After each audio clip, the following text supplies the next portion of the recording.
繼續來看行政院上新的規劃，100萬戶的稅厝家庭支持計劃草案。有民間團體是質疑講，這內底稅厝補助可能會對目前的90萬外戶，到2032年，敢若剩50萬戶爾爾。這對政府嘛強調講，這政策會隨時來做調整，對這稅厝家戶的這支持絕對也袂求水。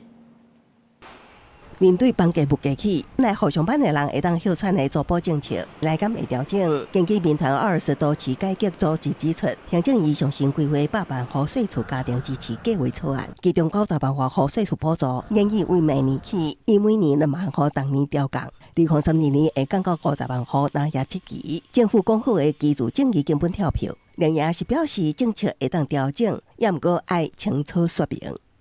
可以去調整政策，但是對於你政策的一個目標要去照顧的人，你不能因此而去受到衝擊。我想要請問賴總統，過去你所承諾的這些經濟弱勢或是單身年輕人的居住正義何去何從？雖然草案內容行政院也未核定，根據統計到8月10日為止，全國租金補貼戶數937336戶，前3名分別是台中21萬戶，基礎是新北甲桃園。未來敢會將總數鋪一半。內政部國土司緊急澄清，各政策進度隨時調整，目標毋捌改變。透過多元興辦社宅、包租代管社宅及租金補貼3項政策，依社宅供給進度相互搭配，逐年依需求調整計劃戶數。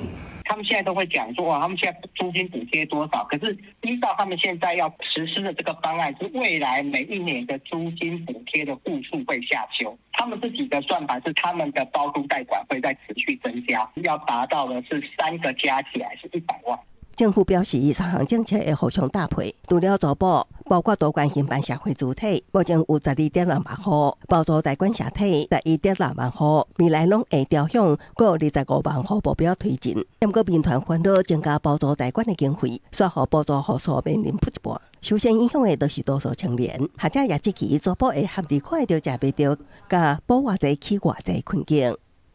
目前租金補貼政策面沒有優先序，一旦不管變成要排隊也好，或者是抽籤也好的話，